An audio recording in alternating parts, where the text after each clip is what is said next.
Points. The first point is it binds us to earth. ये जो gravitational force है वो हमें अर्थ से बाइंड करता है। देखो क्या मतलब इसका।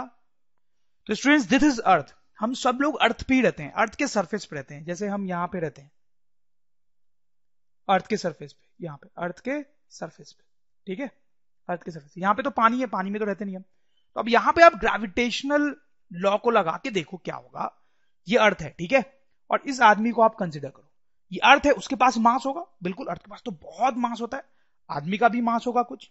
तो दोनों क्या मास है, तो दोनों एक दूसरे को क्या करेंगे स्टूडेंट्स, अट्रैक्ट करेंगे। दोनों के बीच में अट्रैक्शन फोर्स लगेगा। कैसे? ये जो अर्थ है वो आदमी को अट्रैक्ट करेगी, फोर्स लगा के।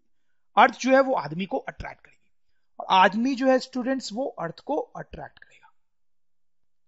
तो अब देखो, अर्थ जो है वो आदमी को अट्रैक्ट कर रही है, अट्रैक्ट कर रही है, उस पर इधर की तरफ फोर्स लगा रही है। इस कारण से आदमी जो है वो अर्थ से भाग नहीं सकता, भाग नहीं सकता, ठीक है। इसलिए आदमी जो है वो अर्थ के सरफेस पे ही रहेगा इस ग्रेविटेशनल फोर्स के कारण। तो वही मैंने लिखा है, it binds us to the earth. दूसरा इंपॉर्टेंस है ग्रेविटेशनल फोर्स का, कि देखो ये अर्थ है और ये मून है, ठीक है। तो मून जो होता है वो अर्थ के राउंड गोल गोल गोल गोल घूमता है ना। मून जो है वो अर्थ के राउंड गोल गोल गोल घूमता है, ये तो हमें पता ही है, ज्योग्राफी में हमने पढ़ा है। तो ये ग्रेविटेशनल फोर्स के कारण ही हो पाता है। अर्थ अर्थ और मून, इन दोनों के बीच में जो ग्रेविटेशनल फोर्स लगता है उसके कारण ही मून जो है ऐसे गोल गोल गोल अर्थ के राउंड घूम पाता है। Moon revolves around earth due to gravitational force between earth and moon. इस बात को हम और डिटेल में देखेंगे जैसे हम आगे इस चैप्टर में बढ़ेंगे। और उसी तरीके से हमें यह भी पता है कि सन के अराउंड सारे प्लैनेट्स गोल गोल घूमते हैं, पता है ना। सन के अराउंड सारे प्लैनेट्स, जैसे कि अर्थ हो गया, मार्स हो गया, विनस हो गया, जुपिटर, सैटर्न, ये सारे प्लैनेट्स सन के अराउंड गोल गोल गोल गोल घूमते हैं। इसके पीछे भी ग्रेविटेशनल फोर्स ही होता है। तो planets revolve around sun due to gravitational force, ठीक है। तो ये बड़ा इंपॉर्टेंट पॉइंट है, इसको हम और डिटेल में आगे डिस्कस करेंगे।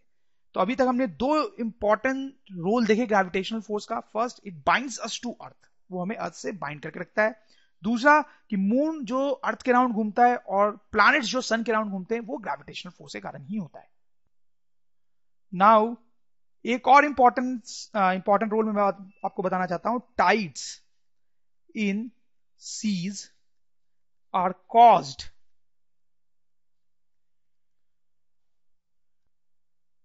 Due to gravitational force of moon on earth. देखो मैं आपको समझाता हूं। देखो ओशंस में, सीज में ऐसे टाइड्स होते हैं, ऐसे पानी की लहरें उठती हैं, ये आपने देखा होगा।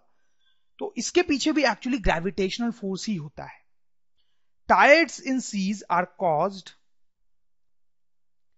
Due to gravitational force of moon on earth.